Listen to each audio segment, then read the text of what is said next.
thank Senator Kimball for those overly generous words. I am humbled to be here with all of you. I think Josh knows that the introduction I prefer is a little bit short. I'm a Christian, a conservative, and a Republican in that order, and it is my great honor to be with all of you today. And it's a great honor to be here at one of the most effective pro-family organizations in the United States of America, Palmetto Family. Let's hear it for David Wilson and the whole team. Thank you for supporting this extraordinary group. And it's great to be back in South Carolina, home to so many leaders that I admire, Governor Henry McMaster, Senator Lindsey Graham. I know we're joined today by a dear friend of mine from my days in Congress, Congressman Joe Wilson is with us tonight, a great champion.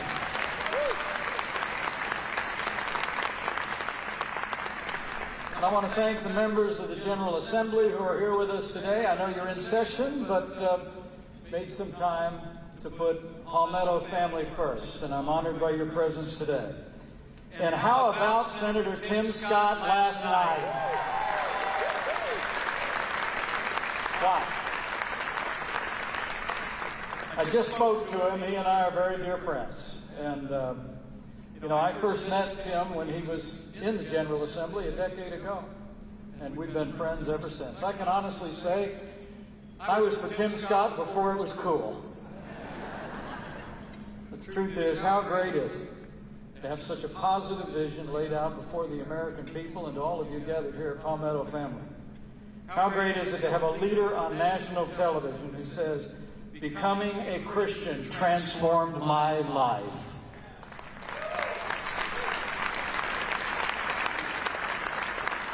It is really so good to be with you today. Some of you know that I had an unexpected medical procedure a few weeks back.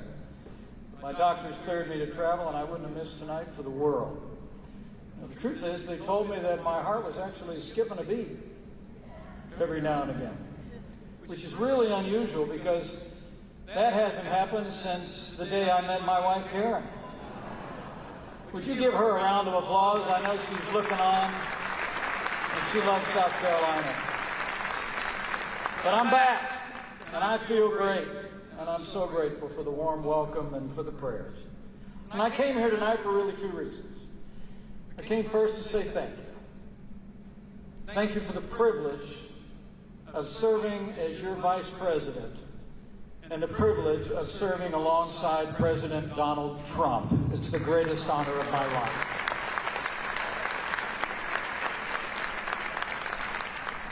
And also to say, after 100 days of open borders, runaway spending, plans for higher taxes, a bigger welfare state, more government, defunding the police, abandoning the right to life, canceling our most cherished liberties, I've had enough.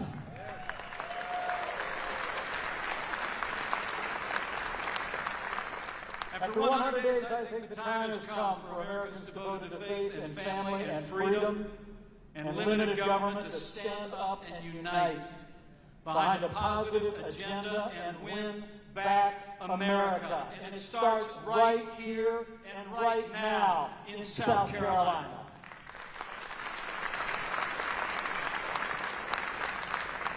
But first, let me reflect for a moment on what we accomplished over the last 4 years. It's incredible. I remember the final day of the Republican convention in Cleveland in 2016. Our nominee and I climbed into the same car. We were headed to the airport to campaign together. And to know our president is to know someone who's more a coach than a general manager. And he's sitting next to me in the car. We were still getting to know each other. He starts to give me the pep talk. He says, "Mike, campaign starts now." He said, "Now, if you go north, I'm going to go south. If you go east, I'm going to go west." And I said, "You got it." He goes, "I know you're governor of Indiana, but whatever time you have to spare, we're going to work and work and work." And I said, "You got it. I'm in. I'm all in." And he goes, "But we're going to have to work. We're really going to have to work and go out and campaign and take our message to the American people." And I said, "I'm there. I got it. I hear you." And then he says, "We're going to work and work and work." And then he looked over at me and he hit me in the shoulder and he said, and then it's going to be great. And I got to tell you, it was. It was 4 years of consequence, 4 years of results, and 4 years of promises made and promises kept.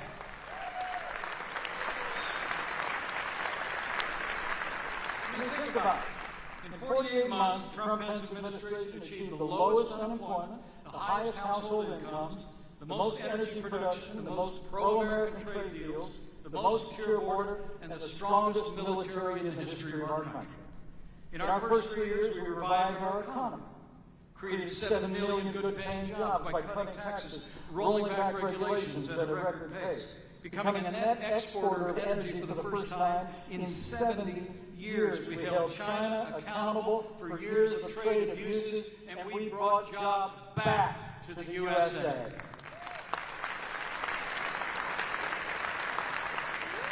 And in the face of the worst pandemic in 100 years, we launched the greatest national mobilization since World War II. We reinvented testing. We launched manufacturing and distribution of literally billions of medical supplies. We provided direct payments to families and businesses that saved some 50 million American jobs. And before the year was out, we had 3 safe and effective vaccines available for the American people, and we're vaccinating 1 million people a day on the day we left office. Only in America. It's extraordinary to think about the progress that the American people have made. I did see that our new president was on television at the little town hall. And I remember he said that there was no vaccine before he took office. Which must have been news to many because he'd already been vaccinated. You know, the truth is, it's not about taking credit. The American people deserve the credit for responding to this pandemic, and every day we're one day closer to putting it in the past, once and for all. With the renewed American strength, the largest investments in our national defense since the days of Ronald Reagan, we stood with our allies and stood up to our enemies. Over those 4 years, our military defeated the ISIS caliphate, and we eliminated their leader without one American casualty. It's extraordinary. Abu Bakr al-Baghdadi was the most dangerous terrorist in the world. He was responsible for the gruesome death of thousands, including Americans. We all remember the story of Kayla Mueller. She was captured by ISIS and actually held by al-Baghdadi. It was amazing for me to be there that night in the Situation Room, sitting alongside the President and our military leaders. We watched in real time as American Special Forces descended on that compound in northern Syria. And I'll never forget, in a mission that was named after Kayla Mueller, they brought justice to al-Baghdadi. And the words that came across the intercom from the field was jackpot. We got it. Our armed forces are the greatest force for good the world has ever known.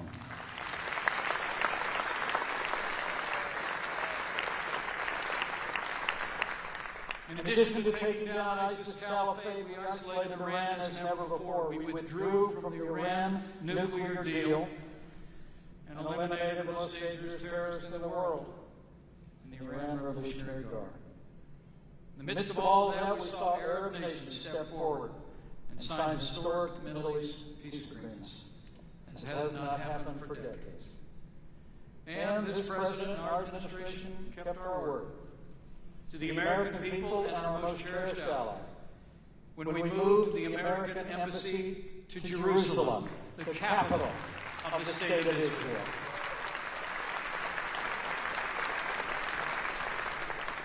So it was about prosperity the last 4 years. It was about security, the American people and our allies. With the support of groups like Palmetto Family, we also stood up for our values. We provided those guardrails that Dave Wilson just talked about. We appointed almost 300 conservatives to our federal courts at every level, including Justice Neil Gorsuch, Justice Brett Kavanaugh, and Justice Amy Coney Barrett.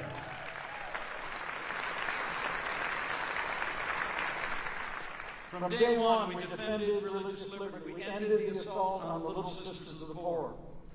And every single day, this president, this vice president, and our administration stood without apology for the sanctity of human life.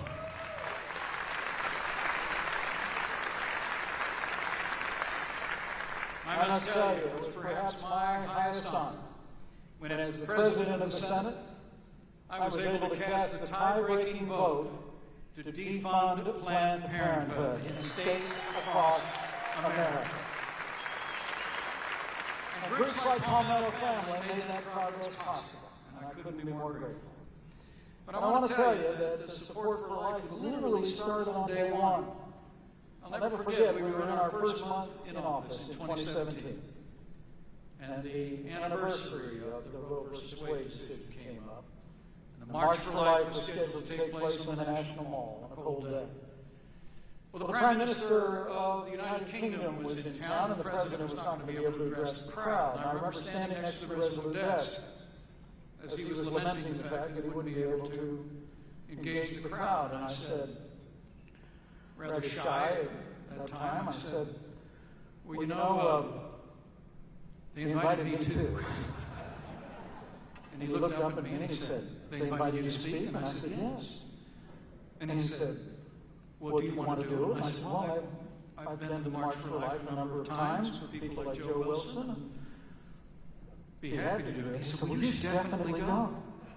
And I had the privilege of being the first vice president in history to be able to address the March for Life on the National Mall, and 2 years later, President Donald Trump did the same.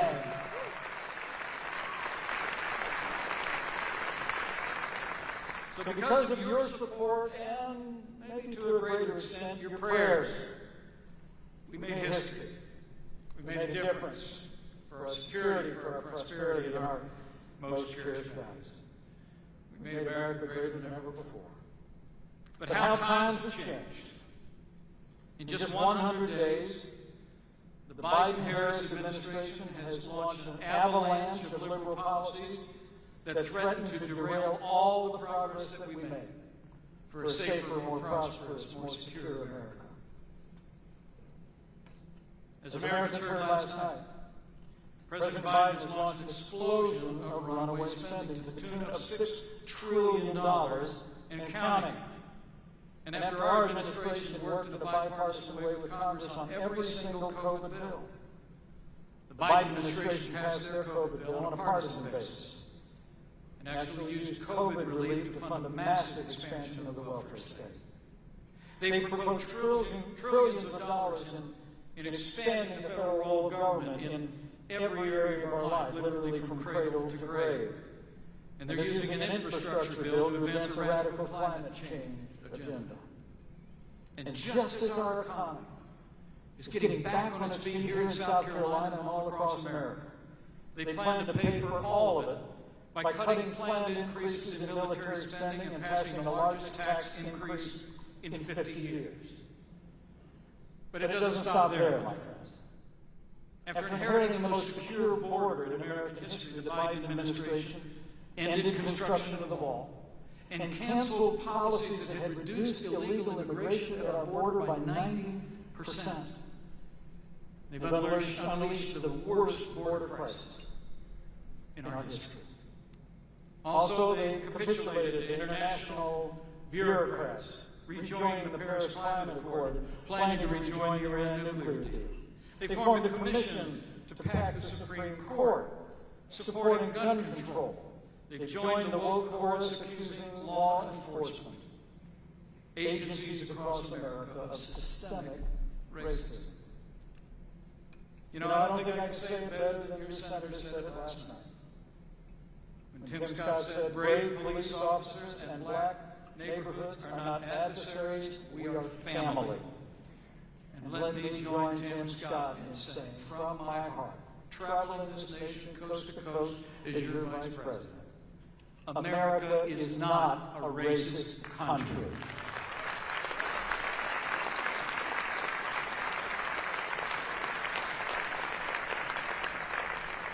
Democrats have been so busy advancing their liberal agenda that sometimes I feel like the left hand doesn't know what the far left hand is doing.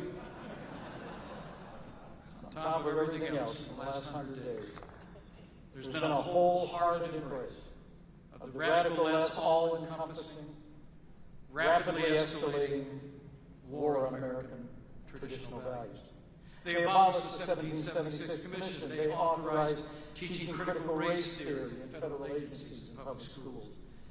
And they restored Title X funding to Planned Parenthood of America. Even AOC said the Biden administration, quote, exceeded progressives' expectations. Had enough? I have. I mean, in 2020, the American people did not vote for that agenda. They did not vote for the agenda of the radical left. And the time has come for freedom-loving Americans to stand up to the far-left agenda of the Biden-Harris administration and say, enough is enough.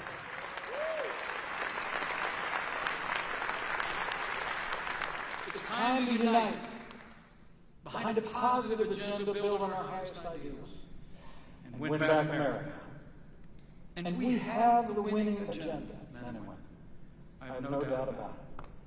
Build on American values and on our confidence in the American people.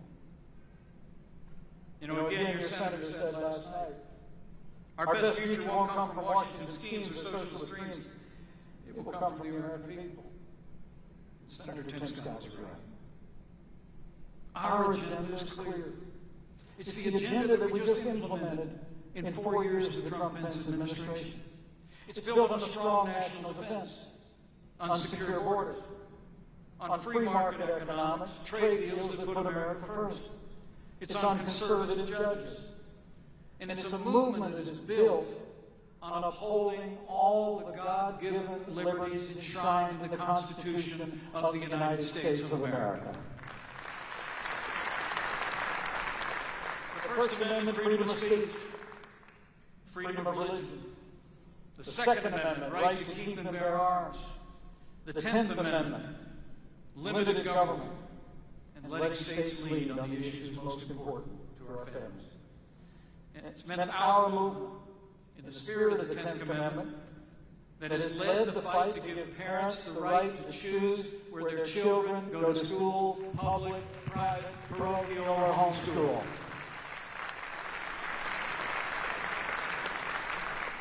And it's our movement that recognizes that election integrity is a national imperative, and election integrity and reform belongs at the state level.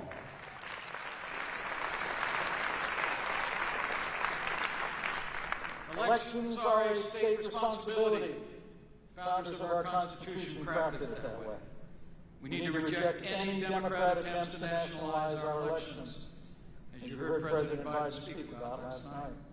We need to defend state-based reforms, support voter ID, and work every day to restore the confidence of every American in every vote.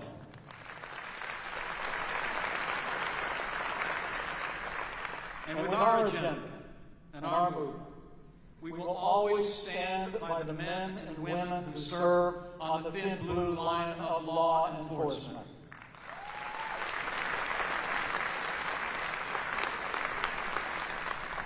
We'll give them resources for training.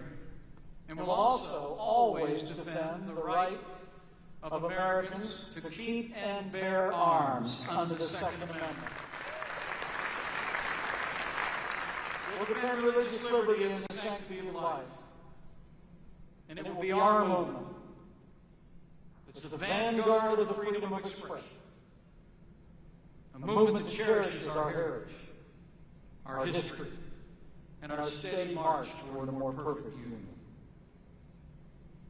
We will stand with the right of every American, of every faith, to live, to work, to speak, and to worship according to the dictates of their conscience.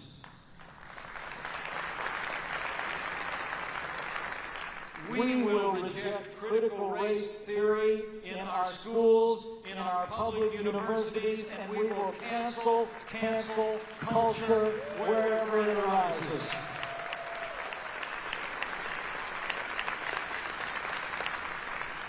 That's an agenda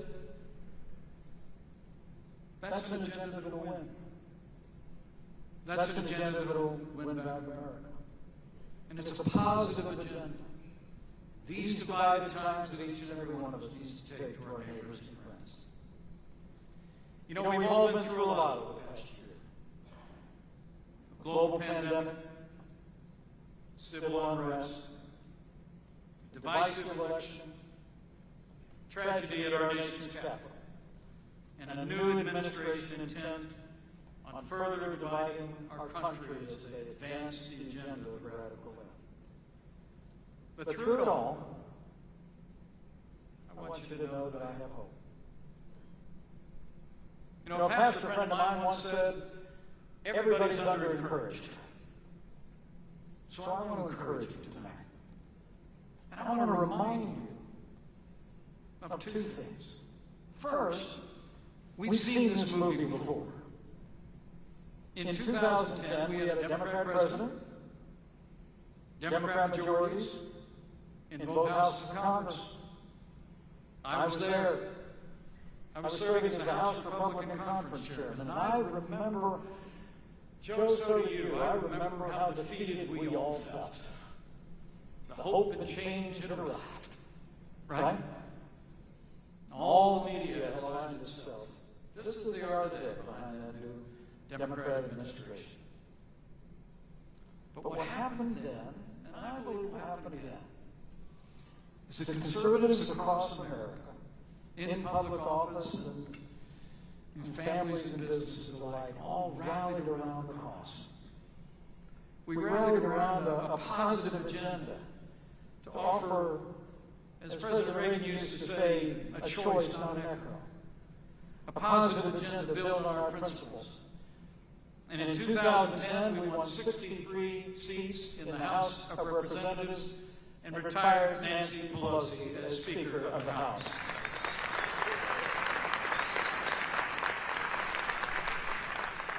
A couple of years later, we won the Senate in 2016. We won the White House, and we're going to do it all again in the next 4 years. So I want to encourage you. Ecclesiastes says there's nothing new under the sun. What is now has been before. You look back at 2010, you look back at 1994. It's going to look familiar. When you're talking to neighbors and friends and co-workers and people at worship and at work, just say, I ran into Mike the other day at the convention center, and he was like really optimistic. I mean, men and women, we have the winning agenda, and now it's incumbent upon us to take that winning agenda to the American people.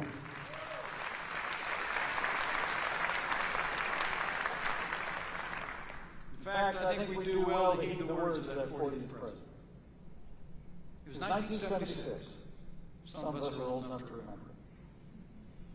He'd fallen short in the Republican nomination, but President Ford waved him up to the stage, invited him to bring some brief remarks. And he spoke off the cuff, but at the very end of his remarks, then Governor Reagan said these words. He said, this is our challenge, better than ever before. We've got to quit talking to each other and about each other, and go out and communicate to the world that we carry the message they've been waiting for. We must go forth from here united because there is no substitute for victory.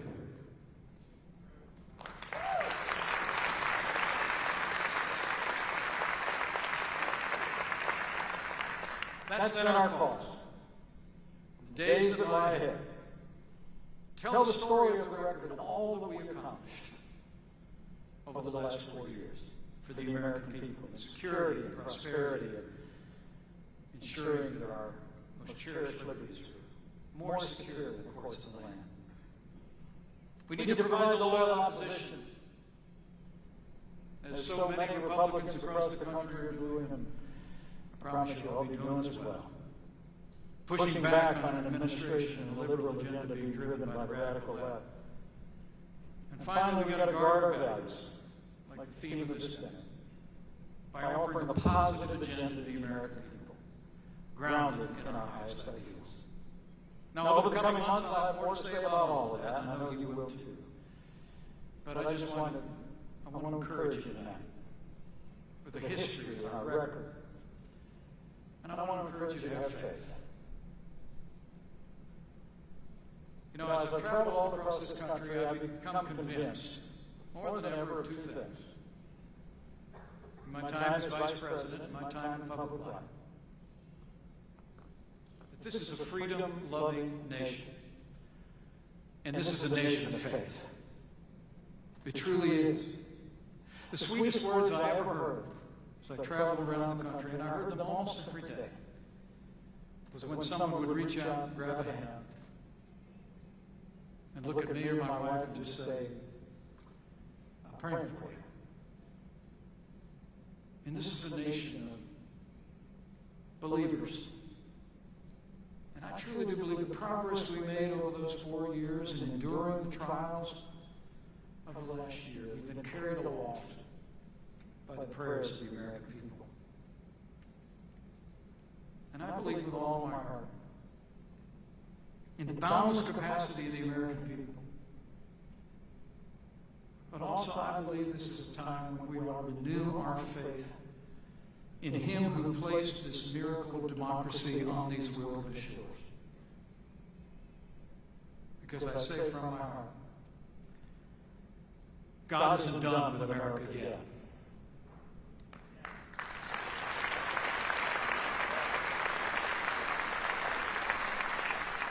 As I close, let me say recently I had occasion to be reminded that even when it doesn't seem like it, God's at work. I got a letter last summer from a pastor in Middleburg, Florida. He told me of the time that he and his wife many years ago were in seminary. They just got married. And they were asked if they would organize a youth festival at Asbury Seminary that had been put on every year. The plan was to cancel it, but they were asked if they'd do the work. He wrote to me that all his friends told him not to do it. He said it won't be good for your young marriage. But they said they prayed about it and decided that they'd go ahead and organize it. So they spent the whole year, and they arranged for contemporary Christian bands to be there and some wonderful preachers to be there. But in his letter, he told me that when the Saturday night came of the culminating evening of that youth festival, that it was raining. And he and his young bride walked through the grounds thinking that it had all been for naught. And then he wrote to me that that's because I didn't know that a future vice president of the United States would be giving his life to Jesus Christ that night. He said, I cannot write that without tears. And I cannot recite it without. I remember that night. Sitting on that hillside. It was like I heard for the first time those words that God so loved the world, that He gave His only begotten Son, that whoever might believe in Him might not perish but have everlasting life.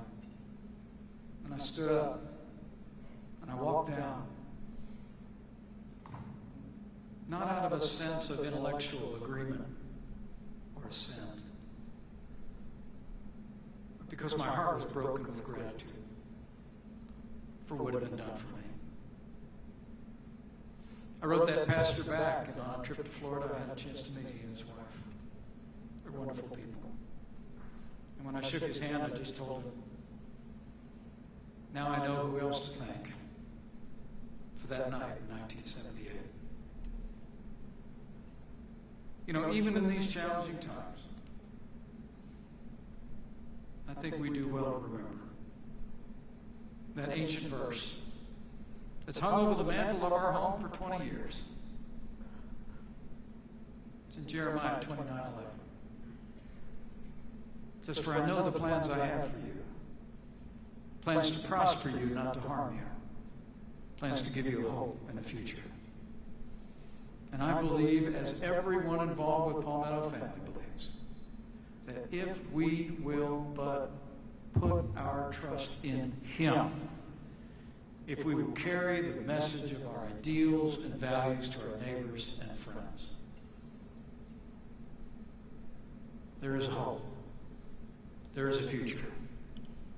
And the best days for the greatest nation on earth are yet to come. Thank you. God bless you all, and God bless America.